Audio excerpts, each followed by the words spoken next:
ఈ పుస్తకం మొదటి పేజీలోనే ఇద్దరు వ్యక్తులు చెప్పిన 4 లైన్స్ ఉంటాయి. అందరూ ఏం చెయ్యాలో తెలియక బుర్ర గొక్కుంటున్న సమయంలో మామూలు పనులు చేయగలిగిన వాడే మేధావి, నెపోలియన్.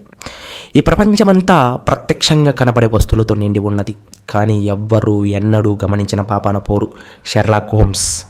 ఈ పుస్తకం చదవడం పూర్తి చేసే లోపు ఈ లైన్స్ ఎందుకు పెట్టారు అన్నది మీకు అర్థమవుతుంది. ఎగ్జాంపుల్, స్టాక్ మార్కెట్లో ప్రపంచంలోనే అత్యంత సంపన్నుడిగా పేరొందిన వారెన్ బఫెట్ గారు ప్రతి సంవత్సరం యావరేజ్ రిటర్న్స్ 22%. వారెన్ బఫెట్ కంటే ఎక్కువ రిటర్న్స్ జనరేట్ చేసిన వ్యక్తి జిమ్ సైమన్స్ గారు 66% కాంపౌండెడ్ రిటర్న్స్ని జనరేట్ చేయగలిగాడు. ఈ రికార్డు దరిదాపుల్లో కూడా ఎవరూ లేరు. వారెన్ బఫెట్ గారి కంటే ఎందుకు ఎక్కువగా సంపన్నుడు కాలేకపోయాడు అంటే, ఇక్కడ మనం ముందుగా చెప్పుకున్న ఈ 4 లైన్లను గుర్తు చేసుకోవాలి.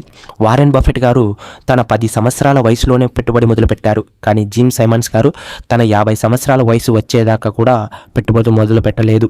వారెన్ బఫెట్ విజయాన్ని అంతటికీ పెట్టుబడిలో ఆయన నైపుణ్యమే మూల కారణం అనుకుంటే మనం ఒక కీలక విషయాన్ని మర్చిపోతున్నాం. అదే అతను 75 సంవత్సరాల కాలం పాటు అసాధారణమైన పెట్టుబడిదారుగా కొనసాగారు అన్నదే అద్వితీయమైన విజయానికి కీలకం. ఇలాంటి ఇంట్రెస్టింగ్ విషయాలన్నీ తెలుసుకోవాలనుందా? రా చదువుకుందాం. హాయ్ ఫ్రెండ్స్, వెల్కమ్ టు చదువుకుందాం రండి. ఈరోజు మోర్గన్ హౌసెల్ గారు రచించిన ద సైకాలజీ ఆఫ్ మనీ, డబ్బు మనస్తత్వం అనే పేరుతో తెలుగులో జిఆర్కే మూర్తి గారు అనువాదం చేయడం జరిగింది. ఈ పుస్తకం గురించి ఈరోజు చదువుకుందాం. అసలు ఈ పుస్తకం యొక్క మెయిన్ థీమ్ ఏమంటే, ఎవరైనా సంపన్నులు కావటానికి అపారమైన తెలివితేటలు, ఉన్నత విద్యలు అవసరం లేదు. కేవలం డబ్బుతో నీ ప్రవర్తన ఎలా ఉన్నది అనేదే నిన్ను సంపన్నులుగా కావడానికి ఉన్న ఏకైక మార్గమని చెప్పడానికి ప్రయత్నించారు రచయిత గారు. ఈ పుస్తక రచయిత ఒక హెడ్జ్ ఫండ్, అదేనండి మ్యూచువల్ ఫండ్ నడిపే ఒక మేనేజర్. కాబట్టి మెజారిటీ ఎగ్జాంపుల్స్ అన్నీ స్టాక్ మార్కెట్ రిలేటెడ్గానే ఉంటాయి. సో స్టాక్ మార్కెట్లో ఉండి ఇన్వెస్ట్ చేసే వాళ్ళకి ఇది ఒక మంచి పుస్తకం అనేది నా అభిప్రాయం. అనగనగా ఒక శీతల దేశం. ఆ దేశంలో ఒక ఊర్లో ఒక వ్యక్తి ఉండేవాడు. ఆ వ్యక్తి పేదవాడు. అతను 25 సంవత్సరాలు ఒక పెట్రోల్ బంకులో పనిచేశాడు.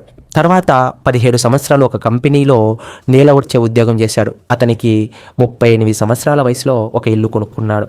అప్పటి నుంచి అతను జీవితాంతం అందులోనే జీవించాడు.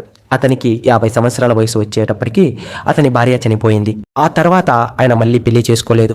అతనికి 92 సంవత్సరాల వయసులో 2014లో చనిపోయాడు. సరిగ్గా అప్పుడే అంతర్జాతీయ వార్తల్లోకి ఎక్కాడు. ఎందుకు అంటే 2014లో 28,13,503 మంది అమెరికాలో మరణిస్తే ఆ మరణించిన వారిలో 4,000 లోపు మందికి మాత్రమే $8 మిలియన్ల ఆస్తి ఉంది. అందులో రొనాల్డ్ రీడ్ ఒకరు. ఇప్పటి వరకు మనం చెప్పుకున్న వ్యక్తి.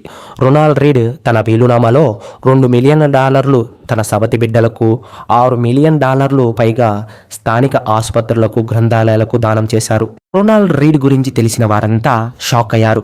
అంత డబ్బు ఎక్కడి నుంచి వచ్చింది? అందులో రహస్యమేమీ లేదు. తర్వాత తెలిసింది, ఆయన ఏ లాటరీ గెలవలేదు, వారసత్వ సొమ్ము పొందలేదు. రీడు తనకు సాధ్యమైనంత పొదుపు చేశారు. డబ్బును మంచి స్టాక్స్లో పెట్టుబడి పెట్టాడు. ఆ చిన్న చిన్న మొత్తాలను $8 మిలియన్ల మించి పెరిగే వరకు ఆయన దశాబ్దాల తరబడి వేచి ఉన్నారు. రొనాల్డ్ రీడ్ మరికొన్ని నెలల్లో మరణిస్తాడనగా రిచర్డ్ ఫక్సోన్ అనే మరొక వ్యక్తి వార్తల్లోకి ఎక్కాడు. రొనాల్డ్ రీడ్కి లేనివన్నీ రిచర్డ్ ఫక్సోన్కు ఉన్నాయి. ఆయన హార్వర్డ్లో MBA చదువుకున్నాడు. మేరీ లిచ్ సంస్థలో ఎగ్జిక్యూటివ్గా పనిచేశాడు. ఆర్థిక రంగంలో అత్యంత సఫలమైన ఉద్యోగం ఆయన లోకోపకారం చేయడానికి తన 41నే ఉద్యోగం నుంచి విరమించుకున్నాడు. రిచర్డ్ ఫక్సోన్ డబ్బుతో అతని ప్రవర్తన ఎలా ఉండేదంటే, ఒకనాడు ఆయన సహోద్యోగి అయిన ఒక వ్యక్తికి కొన్ని వేల డాలర్లు డబ్బు ఇచ్చి ఈ వీధి అవతల నగల దుకాణానికి వెళ్ళి $1,000 బంగారు నాణ్యాలను తీసుకురా అని చెప్పాడు. 1 గంట తర్వాత ఆ బంగారు నాణ్యాలను చేతిలో పట్టుకొని ఆ సంస్థ సాంకేతిక నిర్వాహకులు అతని ఫ్రెండ్స్తో కలిసి పసిఫిక్ మహాసముద్రం ఒడ్డున కూర్చొని ఉన్నారు. ఇప్పుడు వాళ్ళు ఆ నాణ్యాలతో సముద్రంలోకి కప్పగంతలు వేయిస్తూ విసురుతున్నారు. ఎవరి నాణ్యం ఎక్కువ దూరం పోయిందో అని వాళ్ళు పరాచకాలు ఆడుకున్నారు. ఈ ప్రవర్తన ఎంతకాలం ఇలా సాగుతుందని మీరు ఆశ్చర్యపడవచ్చు. ఎంతో కాలం సాగదు అనేది దీనికి సమాధానం. 2000 సంవత్సరంలో 18,000 చదరపు అడుగులు గల ఇల్లు విశాలం చేయించడానికి భారీగా అప్పు తీసుకున్నారు. ఆ ఇంట్లో 11 బాత్రూమ్లు, 2 ఎలివేటర్లు, 2 స్విమ్మింగ్ పూల్లు, ఇలా చెప్పుకుంటూ పోతే చాలానే ఉన్నాయి. ఆ ఇంటిని పోషించడానికి నెలకి $90,000 పైనే కావాలి. 2008లో ఆర్థిక సంక్షోభం వచ్చింది. ఆ సంక్షోభం ప్రతి ఒక్కరిని దెబ్బతీసింది. రిచర్డ్ ఫక్సోన్ని కూడా. విపరీతమైన అప్పులు, అవసరానికి ఆదుకొని ఆస్తులు ఆయనను దివాలా తీసేలా చేశాయి. 2008లో దివాలా కేసును విచారిస్తున్న జడ్జితో ఆయన ప్రస్తుతం నాకు ఏ విధంగా రాబడి లేదు అని చెప్పినట్లు వార్త. సరిగ్గా రొనాల్డ్ రీడ్ తన సంపదను సమాజ శ్రేయస్సు కోసం దానం చేయడానికి 5 నెలల ముందు రిచర్డ్ ఫస్కోన్ భవనం వేలం వేశారు.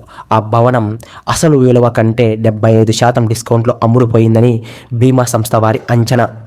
ఏ కాలేజీ విద్య లేకుండా, శిక్షణ లేకుండా, తగిన నేపథ్యం లేకుండా, అనుభవం లేకుండా, ఎవరి అండలేని వ్యక్తి, మహోత్తరమైన చదువు, అంతకంటే మహోత్తరమైన శిక్షణ, సర్వోత్తమైన పరిచయాలు ఉన్న వ్యక్తిని మించి ఎలా? ఇక్కడ ఎంత మేధావి అయినా తమ ఆవేశాల మీద నియంత్రణ లేకపోతే ఆర్థిక దుస్థితి కలగడం సహజం. దీనికి విపర్యం కూడా వాస్తవమే అంటారు రచయిత గారు. ఆర్థిక శాస్త్రంలో ప్రవేశం లేని సామాన్యులు కూడా ధనవంతులు కావచ్చు. ఇక్కడ వారి తెలివితేటలతో సంబంధం లేదు, కావలసినవి ప్రవర్తనలో కొన్ని మెలకువలే అంతే. Thank you for watching. Keep smiling.